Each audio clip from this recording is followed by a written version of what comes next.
Samuel का पहला ग्रंथ अध्याय 4। सैमुअल की बात इज़राइल भर में मान्य थी। फिलिस्तीनियों द्वारा इज़राइल की पराजय। उन दिनों फिलिस्तीनी इज़राइल पर आक्रमण करने के लिए एकत्र हो गए और इज़राइली उनका सामना करने निकले। उन्होंने एबेन एजेर के पास पड़ाव डाला और फिलिस्तीनियों ने अफैद। फिलिस्तीनी इज़राइलियों के सामने पंक्तिबंद हो गए। घमासान युद्ध हुआ और इज़राइली हार गए। फिलिस्तीनियों ने रण क्षेत्र में लगभग 4000 सैनिकों को मार डाला। जब सेना पड़ाव में लौट आई तो इज़राइली नेताओं ने कहा, प्रभु ने आज हमें फिलिस्तीनियों से क्यों हारने दिया? हम शिलो जाकर प्रभु की मंजूषा ले आए, वह हमारे साथ चले और हमें हमारे शत्रुओं के पंजों से छुड़ाए। उन्होंने मंजूषा ले आने कुछ लोगों को शिलो भेजा। यह विश्वमंडल के प्रभु के विधान की मंजूषा है जो केरुबीम पर विराजमान है। एली के दोनों पुत्र होपनी और पिनहास ईश्वर के विधान की मंजूषा के साथ आए। जब प्रभु के विधान की मंजूषा पड़ाव में पहुंची तो सब इज़राइली इतने जोर से जयकार करने लगे कि पृथ्वी गूंज उठी। फिलिस्तीनियों ने जयकार का वह नाद सुनकर कहा, इब्रानियों के पड़ाव में इस महान जयकार का क्या अर्थ है? जब उन्हें यह पता चला कि प्रभु की मंजूषा पड़ाव में आ गई है तो वे डरने लगे। उन्होंने कहा, ईश्वर पड़ाव में आ गया है, हाय हम मर गए, यह पहले कभी नहीं हुआ। हाय हम हार गए, उस शक्तिशाली ईश्वर के हाथ से हमें कौन बचा सकता है? यह तो वही ईश्वर है जिसने मिस्रियों को मरुभूमि में नाना प्रकार की विपत्तियों से मारा। फिलिस्तीनियों, हिम्मत बांधो और शूरवीरों की तरह लड़ो, नहीं तो तुम इब्रानियों के दास बनोगे जैसे कि वह तुम्हारे दास थे। शूरवीरों की तरह लड़ो।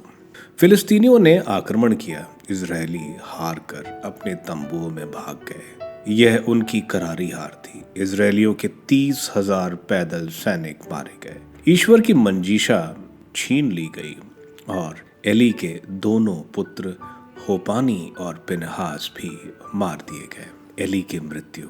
एक बेन्यामीन वंशी रण क्षेत्र से भागकर उसी दिन शिलो आया। उसके कपड़े फट गए थे और उसका सिर धूल दूषित था। जब वो वहां पहुंचा तो एली मार्ग के किनारे कुर्सी पर बैठकर प्रतीक्षा कर रहा था, क्योंकि उसका हृदय ईश्वर की मंजूषा के विषय में व्याकुल था। नगर में पहुंचकर जब उस आदमी ने समाचार सुनाया तो नगर भर में हाहाकार मच गया। हाहाकार सुनकर एली ने पूछा, इस कोलाहल का अर्थ क्या है? वह आदमी दौड़कर एली को समाचार देने आया। एली की अवस्था 98 वर्ष की थी।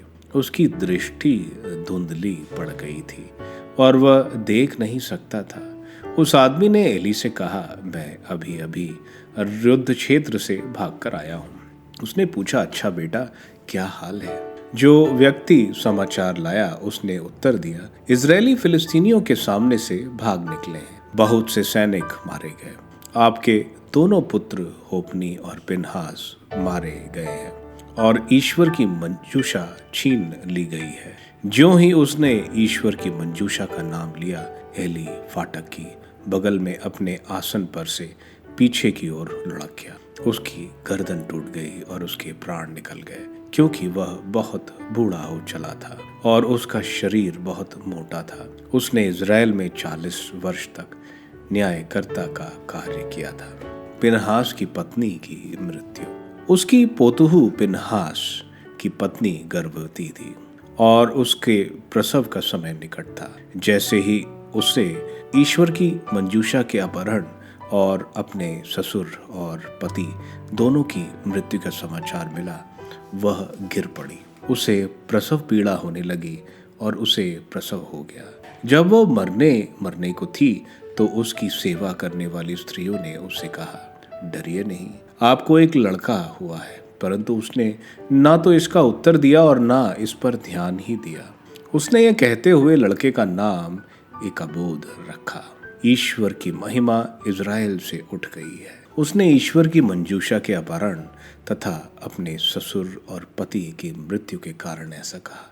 उसने कहा, इज़राइल से ईश्वर की महिमा उठ गई है, क्योंकि ईश्वर की मंजूषा का अपहरण हो गया है।